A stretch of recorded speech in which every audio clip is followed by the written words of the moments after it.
वाक्य निर्माणस्य विषय माने वाक्य निर्माणस्य माध्यम आमे जानिचंती ओडिया रे बहुत किछि वाक्य होजी पढुचंती तमे अष्टम श्रेणी रु पढि के आछो सबु से ओडिया मीडियम नवम रे भी सेम जिंस किंतु संस्कृत रे को आमे कोन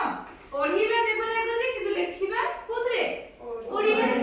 सेति में आमे गोटे वाक्य रे निर्माण करिया पई संस्कृत रे सर्वप्रथमे हमकु तीनटा जिंस दरकार हला नहीं प्रथमे कोन अछि कर्ता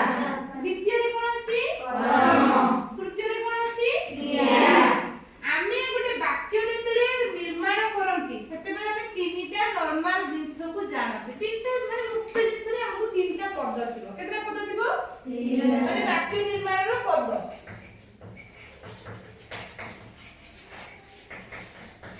माने सामान्य रूप रे हम पाखरे केतरा पद थिबो तीनटा कोन कोन कर्ता पद आउ कर्म पद आउ होची कोन क्रिया पद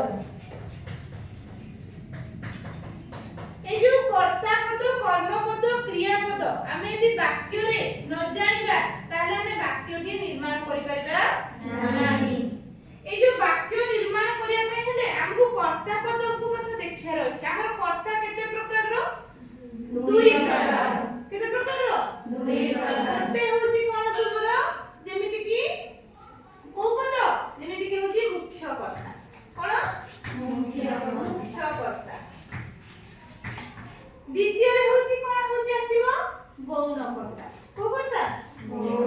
गौण कर्ता तृतीय रे कोन आसीबो हमरा एठी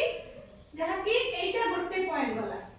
तार होची दीटा कर्ता जोडा गोटे होची मुख्य कर्ता गोटे होची गौण कर्ता